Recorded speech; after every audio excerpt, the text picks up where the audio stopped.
कसं बघताय सर या विरोधात? बोलणारे लोक बोगस आहे. शिंदे गटाकडच्या 2 व्यक्तींनी जे खासदार होते त्यात भावना गवळी ही तर 5 वर्ष खासदार होते, 5 वेळेस खासदार होते. तिला पण आमदारकी मिळाली. मग काय ते चुकीचं थोडी आहे. तोमर नावाचे जे मंत्री होते केंद्रामध्ये, कृषी मंत्री, लेबर मिनिस्टर सगळे मंत्री होते, तर त्या तोमरांना त्या ठिकाणी तोमर किंवा बाकीच्या लोकांनी त्या ठिकाणी त्यांना म्हणजे मोदीजींनी त्यांना एकदम सांगितलं नाही तुम्हाला आता विधानसभा लढायची, आणि त्यांनी विधानसभा लढली आणि ते स्पीकर झाले किंवा काही लोक तर आमदारच झाले आता.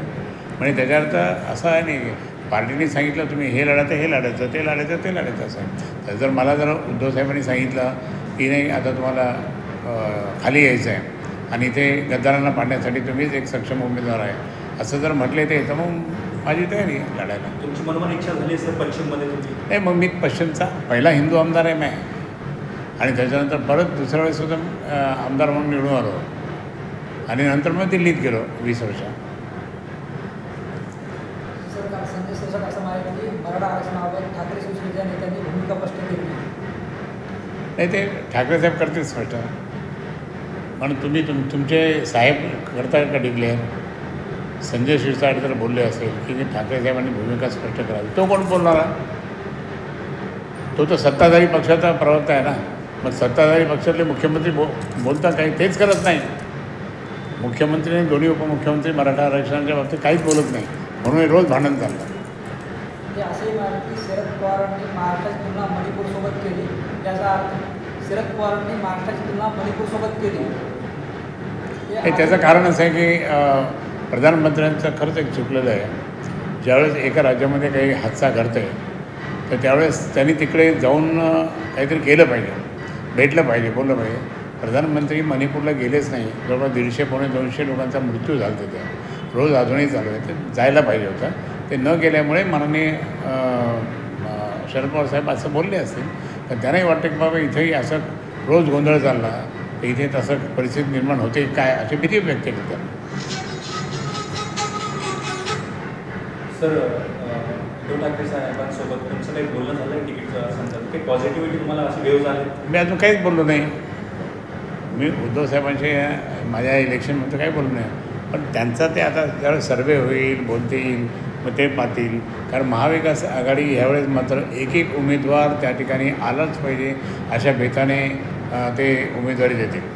सर राजू शेट्टी आज संभाजीनगरच्या दौऱ्यावर होते. त्यांनी पहिल्या आघाडीची घोषणा केलेली आहे. हे कुठेतरी महाविकास कोणती? राजू शेट्टी तिसरी आघाडी का? पहिल्या आघाडीची घोषणा त्यांनी कार्यकर्ता आहेत ते आम्ही सगळे मिळून ते चळवळीत काम करत आहे. ते आम्ही पहिली आघाडी आहे, बाकी सगळे नंतर आहे. ठीक आहे, ते काय बोलते ते त्यांचं हे आहे. सर आज ठाकरे शिवसेनेचं पहिलं तिकीट विनोद घोसाळकरांना जाहीर झाल्याची माहिती मिळते दहीसरमध्ये. नाही, विनोद घोसाळकरांना जाहीर केलेलंच आहे ते. असं बाकीच्या अनेक लोकांना उद्धव साहेबांनी क्लीन चिट देऊन त्यांना कामाला लावलेलं आहे. पण अजून जागा वाटपाचा दिला सुद्धा नाही. नाही, ते त्यांची ती जागा ती त्यांचीच आहे ना. घोसाळकर त्या ठिकाणी आमदार होते पूर्वी. साहेब आपल्या जिल्ह्याचा विषय, नवीन पालकमंत्री भेटले आहेत, आपल्याला कामात गती होईल, वाढेल असं दिसतंय का? कसं बघताय? नाही, आता ते जरा एखादे 1-2 महिने जाऊ द्या, नंतर माहीत पडत. 1-2 महिने गेल्यानंतर सरकारच जाणार, सरकारच जाणार. मग काय होणार नाही. जोपर्यंत 2 महिने आपले पालकमंत्री म्हणते मजा करतील ते. मजा करतील पालकमंत्री. सर 4 सप्टेंबरला सुप्रीम कोर्टमध्ये सुनावणी आहे अपात्र आमदारांची. कसं बघतायत सर? नाही, 7 सप्टेंबर. 7 सप्टेंबर. कसं बघतायत? ह्यावेळेस मात्र काही ना काही खूप मोठा भूकंप होईल.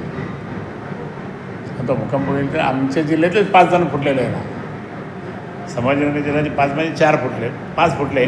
पण त्यातले 4 तर कोणते परिस्थिती त्या या 16मध्ये आहे. यावेळेस मुख्यमंत्री महाविकास आघाडीचा बनेल, 100% बनेल. 100% मुख्यमंत्री महाविकास आघाडीचं बनेल. आम्ही तर म्हणू की माननीय उद्धव साहेबच बनतील. आता काँग्रेसवाले वेगळे म्हणतील, राष्ट्रवादीवाले वेगळे म्हणतील, पण आम्ही म्हणू की उद्धव साहेब बनतील.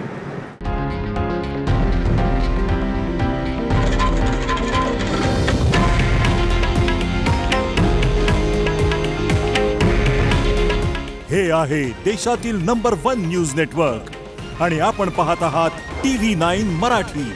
काळजी तुमची, हित महाराष्ट्राचं.